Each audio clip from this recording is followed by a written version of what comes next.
Matt Hardy.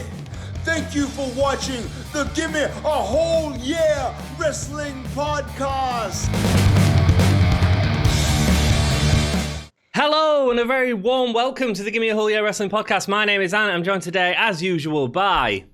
Dub. Just one Dom would do, but we're also delighted to have a special guest on the channel. We have Coby. How's it going, Coby? Doing really well. Thanks for having me on today. It's great to talk wrestling with some guys as well. Thank you for having me on. That's no worries. That's no worries, dude. Coby's got his own YouTube channel that's really, really good. He's got some great reviews. He gets reviews up there really quickly. Let's find out a little bit about Coby. Coby, favorite wrestler of all time? The Undertaker. The Undertaker. Nice one. Early matches or later matches? Early matches. Early matches, rock and roll. And cool. So, favorite promotion of all time? WWE. WWE. And your favorite type of car? Probably a Jeep. There we go. A Jeep. What a terrible question. Can we change that question? No, I'd make a different question each time because we've got the two important things, WWE and The Undertaker. And I can just imagine Undertaker riding around in a Jeep now. Coby, what's your favourite old school Undertaker match? Probably Mankind versus Undertaker, Hell in a Cell. Classic. Yes, of course, mate. Classic. Of course. King of the Ring 98, was that?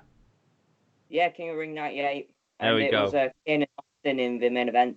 It was, and they absolutely blew them away. We've got loads of news to talk about, so let's get straight into the news. The news is including Adam Cole on the Pat McAfee show. We're going to talk a little bit about what The Undertaker was planning to have as his WrestleMania entrance at WrestleMania 36, as well as AEW and NXT, and Mustafa Ali joining.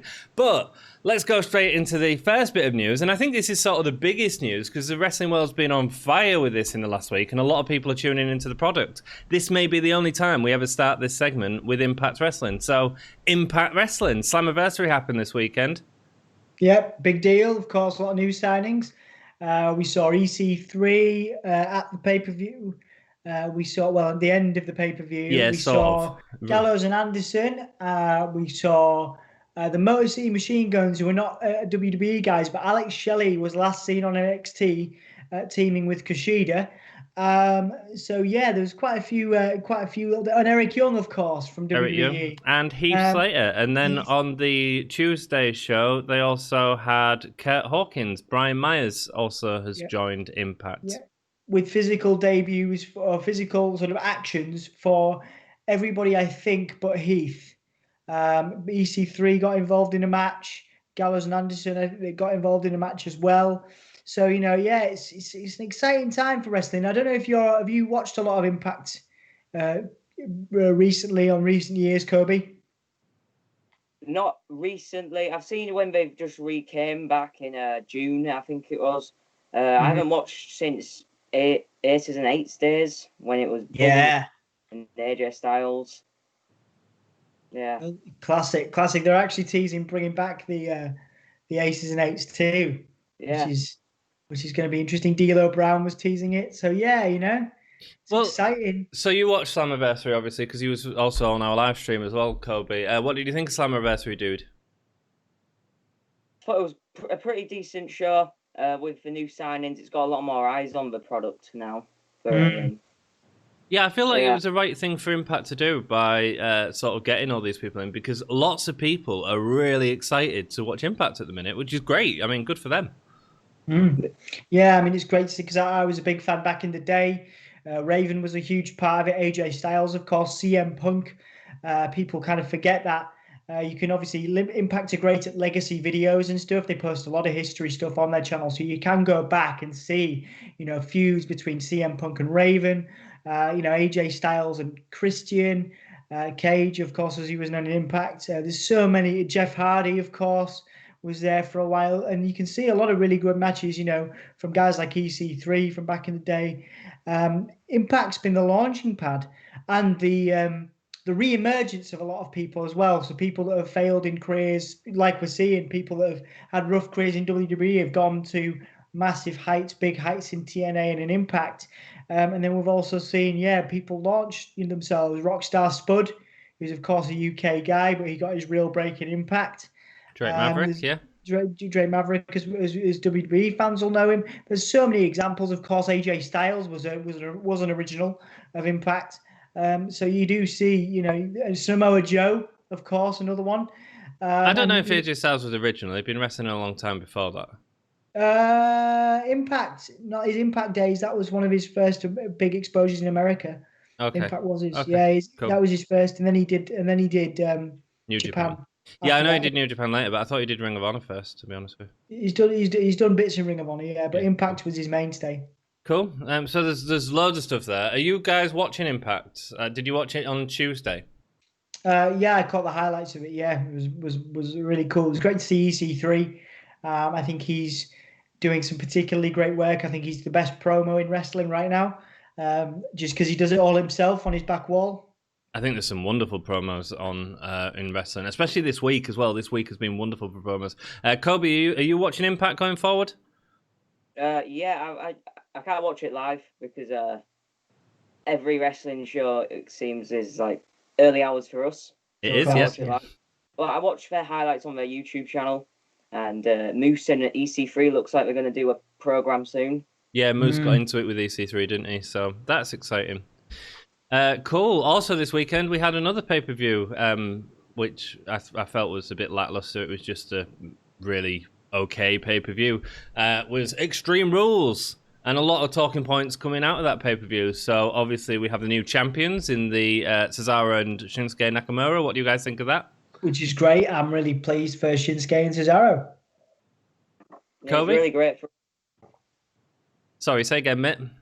It's great for Shinsuke and Cesaro to get a championship. Seems like I read on Twitter about every Extreme Rules pay-per-view, Shinsuke wins a championship. So fingers crossed next year he's going for the World Heavyweight, right? Yeah, fingers crossed, man, because Shinsuke is amazing. He's so underused in WWE, as is Cesaro. So great for that. There was also the Bray Wyatt swamp match. What do we think of that? Vince McMahon apparently loved it, but Vince McMahon's an idiot. Yep. I wasn't such a big fan of it myself, because I'm a massive Bray Wyatt fan. I found it quite disappointing. There are some interesting theories about what's going to happen to Braun Strowman post this, and in terms of a character change, but obviously we'll have to wait and see. Of course, the whole internet kind of went into meltdown over Alexa Bliss being Sister Abigail, quote unquote. So there's some interesting stuff there and some interesting theories. She's not Sister Abigail at all. It was a manifestation of his desires after being bitten by a snake. Well, that's, of course, your opinion, and it is Well, mine. I also posted that on the WWE video of it, and it got 3,700 likes, so there must be a couple of people that agree with it. Well, no, absolutely. I also agree with you. Absolutely, I agree with you, but... and also, sorry to interrupt, Alexa Bliss also had an exclusive interview afterwards where she said something along the lines of, I don't know what you're talking about, or something like that. Well, yeah, of course. Coby, what do you think of the swap match, dude? I liked it for the start of it, but I think the ending really confused me because we didn't have a proper winner.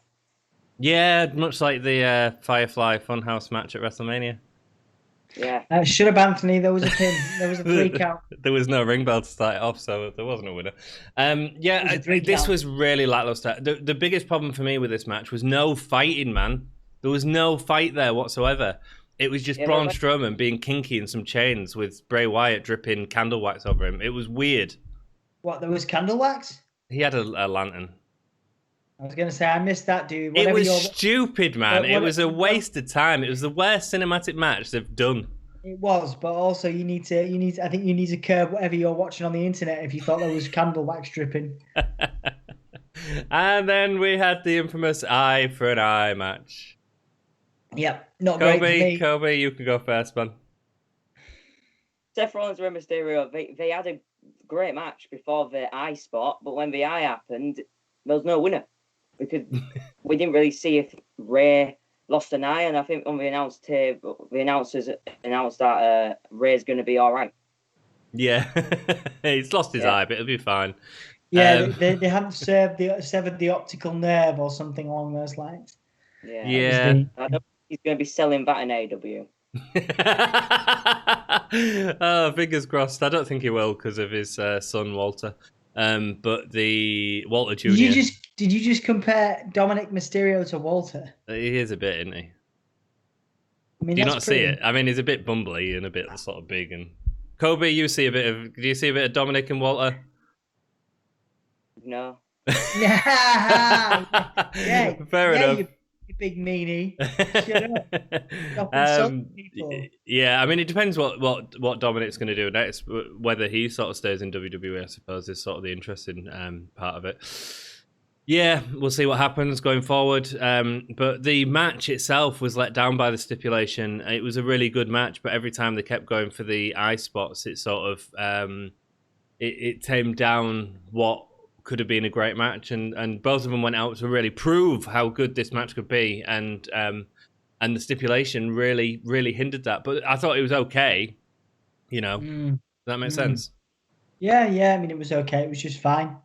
There wasn't really anything wonderful about it or particularly exciting. No.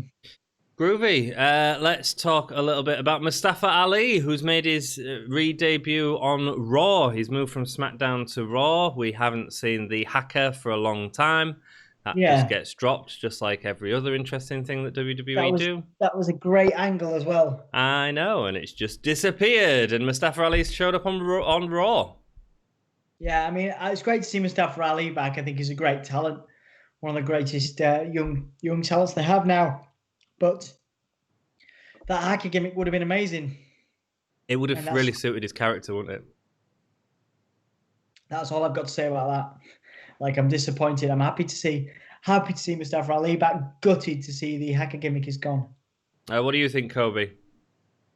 Yeah, I like the hacker gimmick. It's a bit of a modern take on the GC or GTV.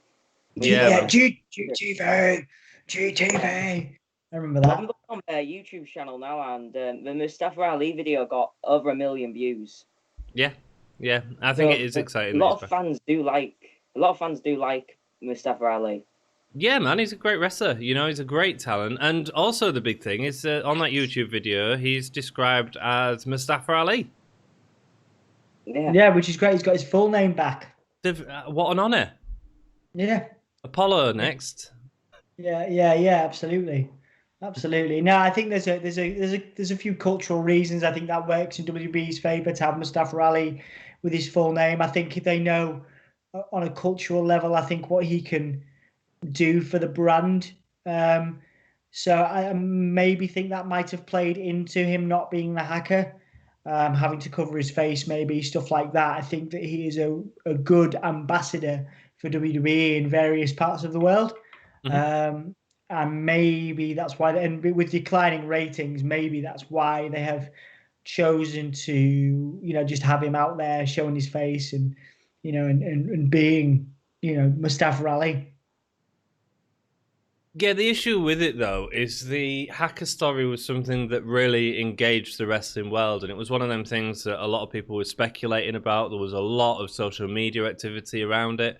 And to drop it, well, even if you have Mustafa Ali out, is part of the reason that these ratings are declining, because we keep getting teased something and not getting it. And there's no payoff towards the end. Yeah. It's pretty surreal, man.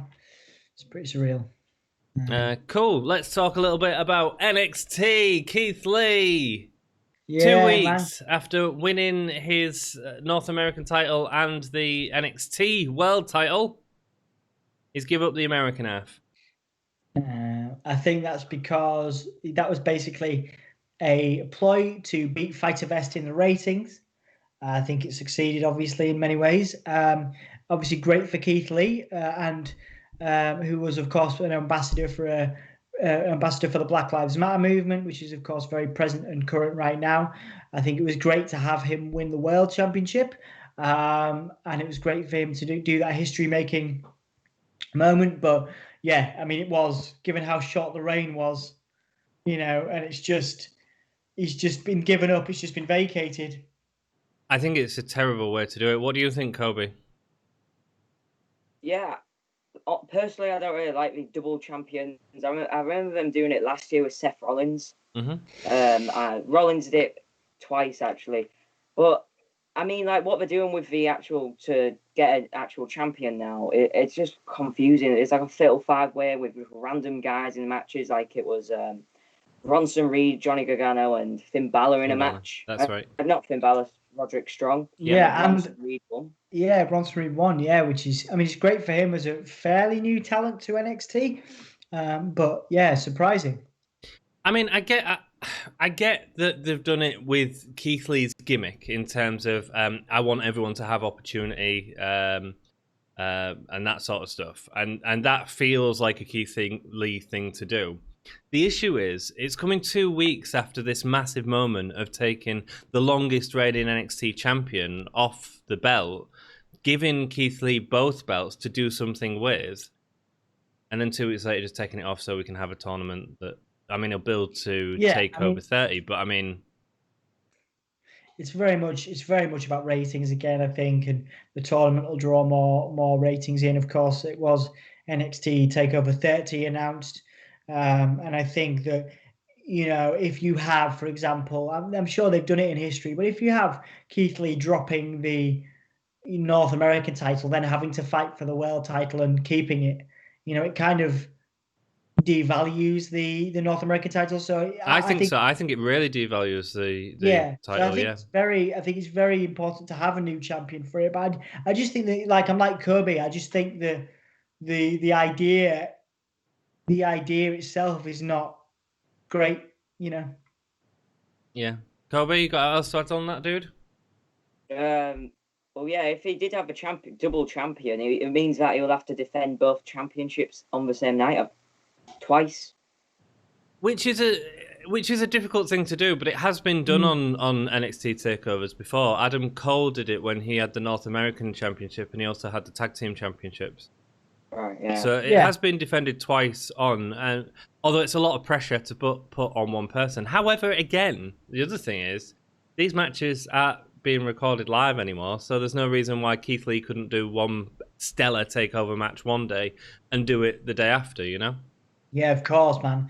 I mean, it's WWE thinking. It's classic WWE thinking. Vince McMahon is now running NXT, and we'll see more of that black and white Vince McMahon thinking. You know, there's either, you know, a big ratings draw or you're not working and it's not working. So I think, you know, they want Keith Lee at the center, front and center, and they want somebody else who's popular, very much, you know, well, it can't be Johnny Gargano now, but someone else to be another face of NXT, particularly with the lack of, you know, there's one or two people I would have thought would have been perfect for this tournament. One of them, of course, would have been Velveteen Dream as a face or carrier of the brand, but that's, of course, not going to happen now.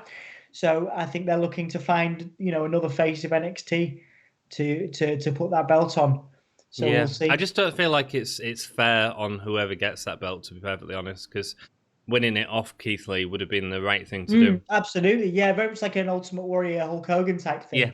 Yeah. Back in the day where they had the title versus title thing. And they do that, didn't last very long either. Yeah, I would have carried on with that, but maybe just had it just being for the North American title and have, like, you know, Keith Lee versus, you know, anyone. But the other thing is, it builds up Keith Lee. So you have him in a pay-per-view, he loses the North American Championship due to someone's interference, gets beat up or what have you, and then wins the World Championship, and everyone goes bask in his glory because he's amazing and he managed to overcome the odds. Isn't that the easy story? I agree. What do you think, Coby? Yeah, it's a great story. Yeah. Cool. Who's everybody's picked to win this tournament? I'm thinking Finn Balor. Yeah, I was going to go with Finn Balor because the past couple of weeks he's been saying that he wants a championship, and I think he's in a match next week against Loomis and Timothy Thatcher. Ooh, that'll be good, actually. Yeah, it'd be a decent I really match. like Loomis, and I really like Thatcher as well. I think this is going to go to a new guy, someone like Thatcher or someone like that. I think it's a way of elevating someone new as opposed to putting it on Finn Balor. But do you not think Balor would be a ratings draw? Yeah. So you're probably right. It probably will be Finn Balor. Well, Yeah, you're right. I know what you're saying, but mean. it's the obvious thing, isn't it? Really. I see what you mean. It's such a shame that the NXT UK tapings had to freeze because he was after Walter for a bit. That would have been great. That would have been planned at Dublin, wasn't it? In terms of ratings, man, like you can't get better than having Finn Balor as the UK champion, and He wouldn't have been UK champion, but in terms of he could have been he could be North American champion. And it'd be a big match every week, wouldn't it, to go and watch on NXT? Yeah. Awesome. So speaking of NXT, the figures were down from last week. 615,000 viewers, down from 631,000 viewers the week before. AEW had its strongest show. This is weird because it's a couple of weeks after Fyter Fest and Fight for the Fallen, which were billed as the big shows. This wasn't billed as a big show, but it was absolutely stunning. We did a watch along of it. Coby, you joined us briefly. Yeah, thanks again, Coby, for joining us. That drew 845,000, which is the highest since March, which was 932,000 in March. Great. What a show for people to be watching as well. Amazing. Let's carry on with NXT very briefly. Adam Cole has been getting into it with Pat McAfee in what I would possibly describe as the best WWE promo since Becky Lynch got her face bust open. You mean the best WWE work? Yeah, I mean, but that's fine as long as it was great. It was great. It was really entertaining to watch. It was really entertaining to watch. Adam Cole's fantastic. He will be the next Shawn Michaels. I think he's amazing. Great on the mic, great all arounder. But my question is, what's it building to? Because someone on Twitter said Pat McAfee was training to be in the ring. Are they building for a match for him? What are they going to do? Coby, what do you reckon, mate? Well, I think it's a work. Mm-hmm. But on Twitter, someone also put posted that these two have been having a mini feud on their YouTube channel, WWE, and they do these watch-alongs to pay-per-views. Yeah. Adam Cole always has these comments towards Pat McAfee. It's like a Pat McAfee on a pole match. Yeah. That'd be a good match. PWG, I believe, was where they first started the feud. They had sorry, Coby, I don't know if you just cut off there. PWG was where they first had the feud. They had Aleister Black or Tommy End.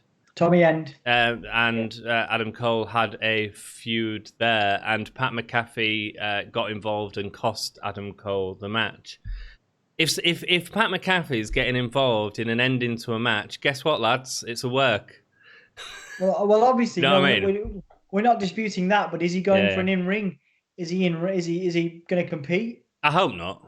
I don't really like him. No, I'm not a fan. What do you think, Coby? Do you like Pat McAfee? Not really a huge fan. I remember seeing him on the SmackDown episode where NXT invaded. Yep. He just came off really nice. But what they could do at NXT TakeOver 30, have AJ Styles versus Pat McAfee's opponent of choice. Yeah, they could do something like that. That's a good idea. A way of bringing Pat McAfee in as some sort of manager. Yeah, that'd be really good. And have Adam Cole, because the question on a lot of people's lips is whether Adam Cole's going up to the main roster, Raw or SmackDown now, or staying in NXT. Not with this happening.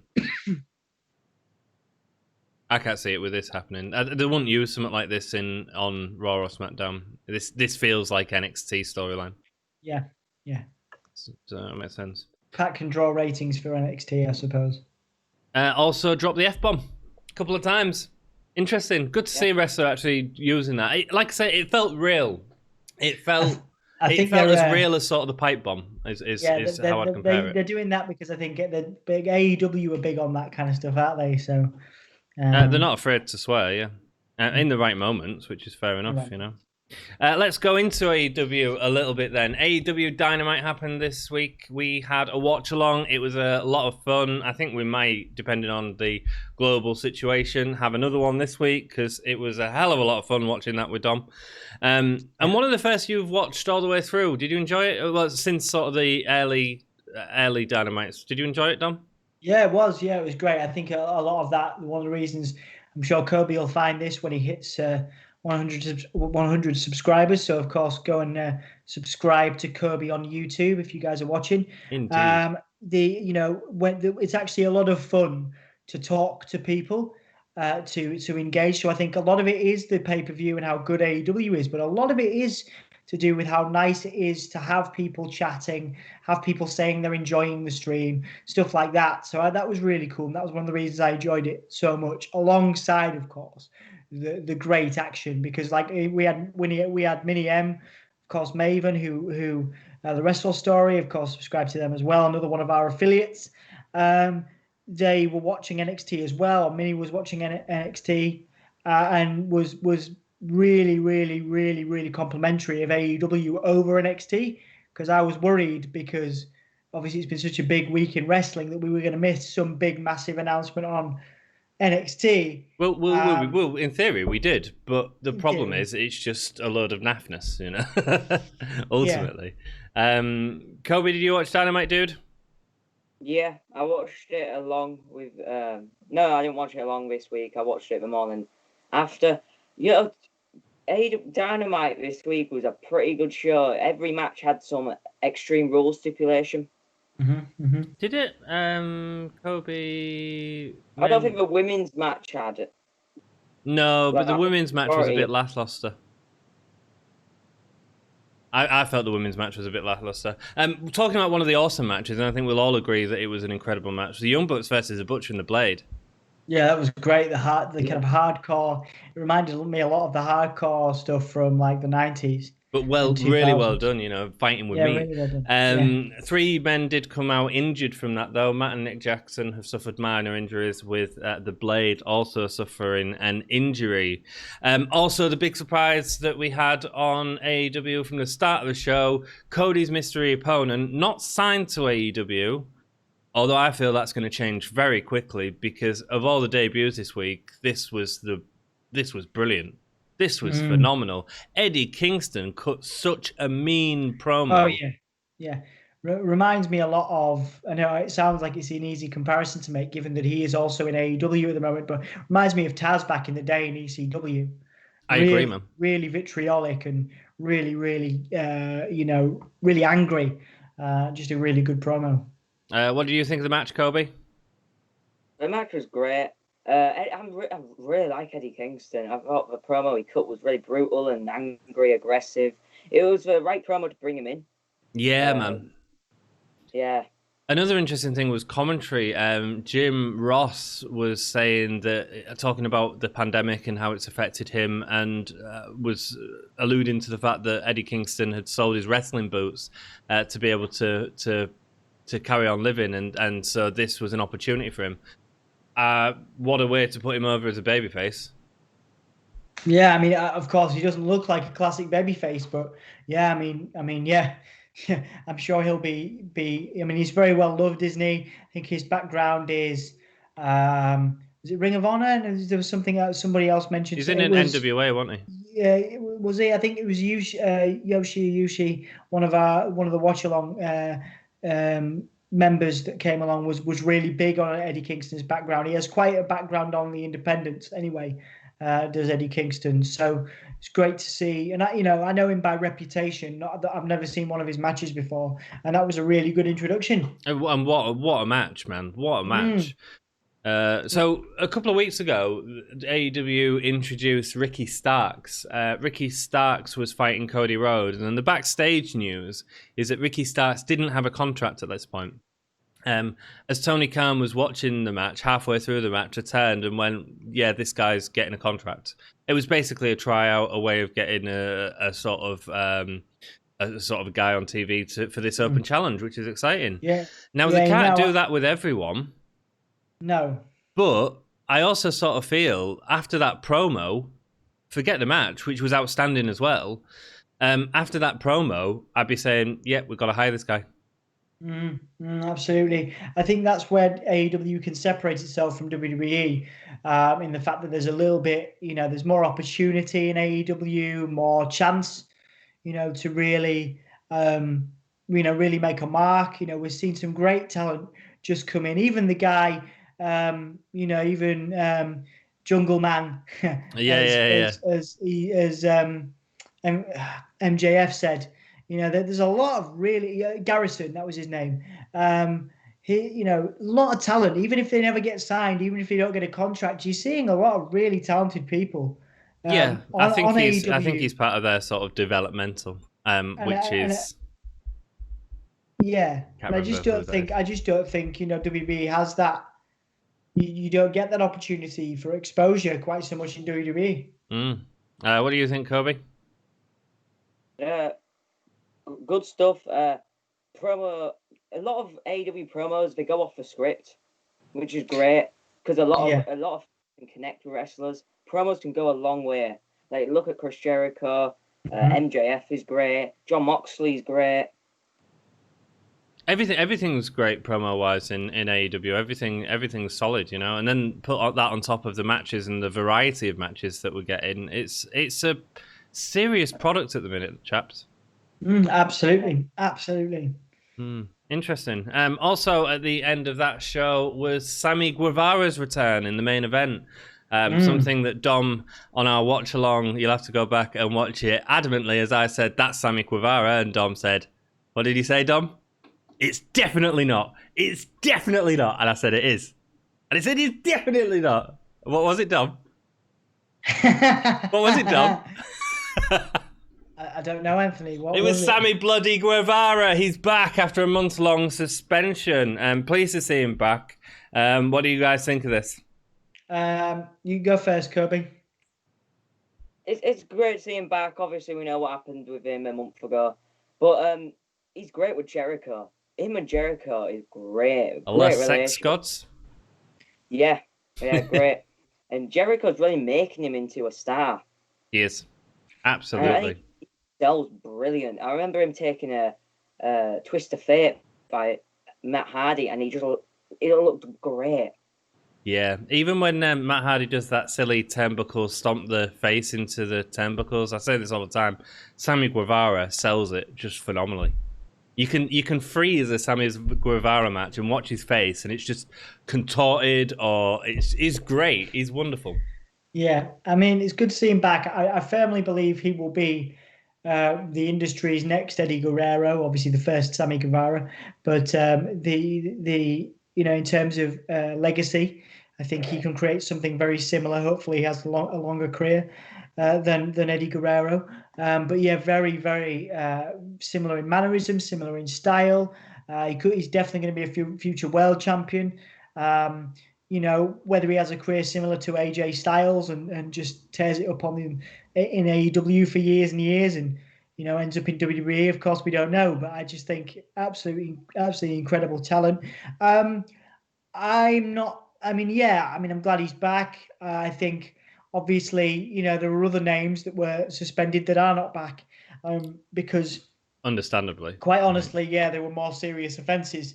So I didn't think he was going to be back, as Anthony alluded to. I thought, for the comments he made, maybe a month or just over a month was enough. And it is good to see him back. And obviously the majority of the internet community, internet wrestling community, is happy to see him back. Absolutely. Well, Tony Khan's commented on this. He said that Sammy completed 4 weeks of extensive sensitivity training, and his curriculum included subject matters of tolerance, gender, race relations, and why people's words matter. During his suspension, he was very contrite. I asked him to use that time to try and become a better person, and I think he did. He was off TV for 1 month with 30 days no pay. And he's shown that he's sorry and that he can change. I mean, the problem with Sammy, and it's difficult for Sammy, is this come out during... Sammy's words were wrong. Yeah, he shouldn't have said them. It was a stupid thing to say. We've all said stupid things in the past. That doesn't excuse it. He's done 4 weeks of counselling. He understands what he's done wrong. He's apologised to the person involved. Yeah, 4 weeks off feels right to me. Yeah, no, the more I think about it, the better I feel about about it. He's obviously gone through the training. Tony Khan, more importantly, has explained to the internet wrestling community, what his counselling entailed, which I think is very important. WWE wouldn't do. No, yeah, I think that's very important, because there will be people out there going, "Oh, he's back too early." But Tony Khan's taken the time out to explain what his counselling entailed, what his sensitivity training entailed, and that is, I think that's all you can do really at this point. What do you think, Coby? Yeah, it's great to see him back, and I wonder what they're going to do with him now since he's back, because I wonder if he's going to get involved with Matt Hardy like he did 2 months ago, continue that story. We saw a video of Matt watching the match, so that maybe that's the reason he was watching. Yeah, I think so.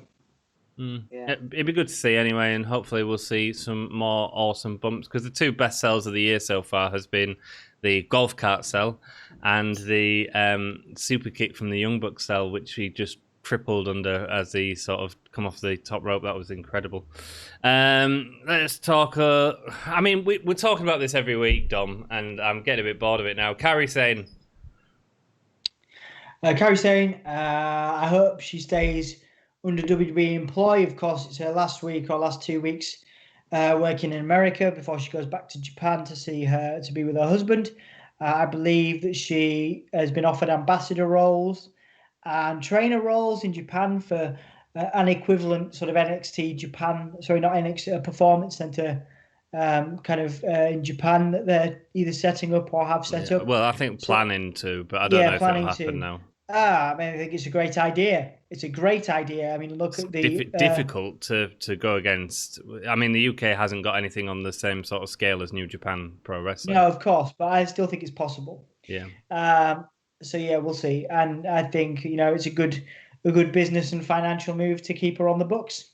Well, apparently she might be gone. She is gone. It's complicated. We're in a difficult relationship. All that sort of rubbish.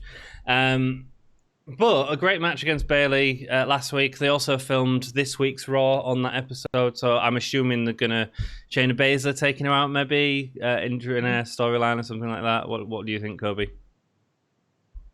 Oh, we all know why WWE are gonna open something in Japan, so no companies can take the talent. But as an ambassador, that's great. Like, have they got an ambassador in England yet for their performance center? Or is it just the UK show? I mean, you're talking ambassadors. You look at people like Pete Dunne. He'd be ambassador. Any wrestler is an ambassador.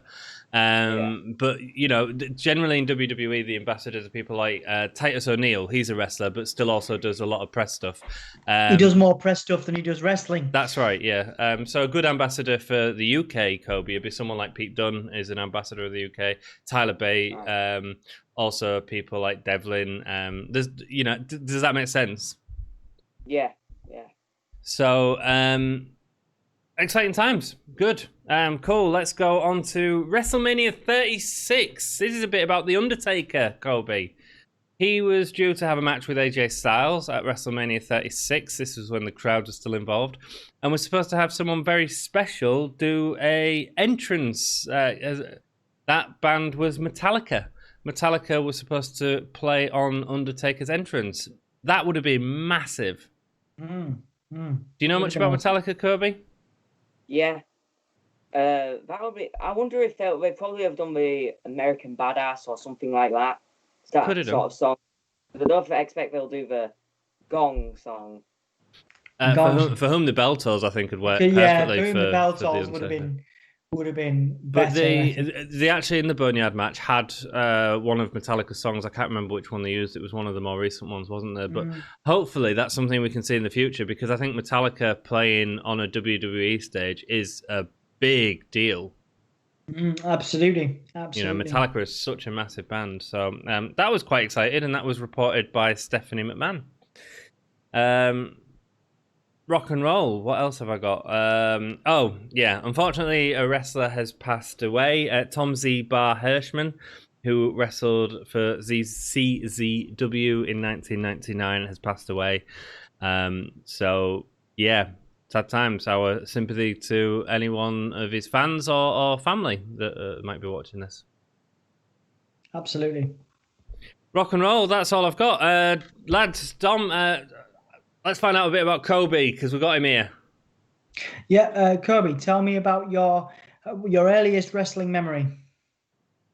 Earlier wrestling memory. So, my dad used to watch in the 90s Attitude Era time. And then he stopped watching for a bit. But you know, car boot sales? Mm-hmm. Yeah. Will Americans know what car boot sales is? Junkyard, junk sales. Junkyard dog sales, there we go. Yeah. So he found 2 wrestling figures. He gave me it when I was younger. And this was about 2007 time, and when YouTube first came around. And he started showing me some videos from like Stone Cold and Vince McMahon and Undertaker and Kane. So that's what he really enjoyed back then. So he put me in front of the computer and watched it. And I just became a fan from there. So since 2007. And I remember seeing like Austin with a beer, spraying Vince and the car thing, and then Undertaker getting burned alive on Royal Rumble, I think it was. And then they were coming back, walking through fireworks. It was great, just great storytelling Spectacle. back then. Do you remember what them figures were, Coby, out of interest? Pardon? What were the first 2 figures that your dad got you? No, I don't remember it. I've tried to ask. I've asked him, but it's just some random figures. It was someone random from 2007. Cool. Okay. Cool, man. So talk to me about because obviously we talked about the Mankind Undertaker Hell in the Cell match being your favorite Undertaker match. But what about your favorite match of all time? Oh, there's so many, but probably Undertaker Shawn Michaels is up there. Nice one. Which one? One or 2? 1 or 2. Or the Crown Jewel, obviously, if you'd rather have that. They're all great. All 3 of them's great. What, the Crown Jewel one? He's one with Shawn Michaels and that rubbish. No, not that. I thought you meant the first Hell in a Cell match. Yeah. That was a good one. The last ones throw that in your bin, but yeah, Shawn and Undertaker are great together. Yeah, they are fantastic. Absolutely, brilliant chemistry. 2 more questions then, Coby. You have a triple threat match to book. 1 superstar from WWE or NXT, 1 superstar from Impact Wrestling, and 1 superstar from AEW. Who do you book? Well, Keith Lee for WWE. Okay, nice. AEW would be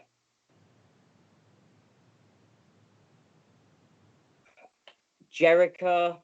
I'd say Jericho. And Impact, I'll probably say, because I really want to see these 2 in the ring together, Willie Mack. Nice. Okay. Willie Mack's great, isn't he? Yeah. Fantastic. Willie Mack and Keith Lee. Keith Lee. Yeah, brilliant. Very similar styles as well. Very, very talented. Excuse me. Yeah, absolutely, man. What a triple threat. Final question then for you today, Coby, because you have your own YouTube channel, of course. Coby Talks About Wrestling, which has got videos with thousands of views on them and becoming very successful very quickly. Congratulations on all that. So tell me about why you decided to take your love of wrestling onto YouTube. Well, I think everyone starts a YouTube channel for the wrong reason, because we don't really have many friends to talk about it. I've got like 2 friends who watch wrestling, and my dad. Yeah. I started it in January last year. I started it for like a year. It wasn't going anywhere, so I restarted just after WrestleMania this year. But it's gone great. It's gone really great, actually. I remember like August, I got like 40 subscribers, but now I've got 70 in 3 months. Yeah. Which is great. That's awesome, man. And it's testament to the hard work that you're doing. You know, I occasionally come and check your videos. Like, there's only so much time in the week, but I do come and check Cody's reviews because they're very quick, very concise, and you put over an opinion very quickly. So I do recommend everyone goes checks Coby's channel out. The link is in the description below, so go and hit Coby up and give him a whole yeah. Indeed. Hull yeah, Coby. Yeah, man. So those are my questions for you, and I'm sure we'll see you. I look forward to a part 2, 3, 4, 5 with Coby Talks About Wrestling on the Gimme A Hull Yeah Wrestling podcast. Yes, I'll be returning soon. Rock and roll, dude. Thank you so much for joining us. Dom, sign us out, my friend. Fantastic. Okay, so for everybody here, what we're going to do is we're going to do a little countdown from 5, and Coby and Anthony and myself are going to say Hull Yeah. So everybody watching out there, whether there's 2 or 3 or 4 of you or beyond, I want a Hull Yeah from everybody. So 5, 4, 3, right. 5, 4, 3, 2, 1. Hull Yeah! Hull Yeah! That was so corny. I loved it. Everyone together. Everyone hold hands and say Hull Yeah together. Cheers, guys. Thanks very much. This is Broken Matt Hardy. Thank you for watching the Gimme A Hull Yeah Wrestling Podcast.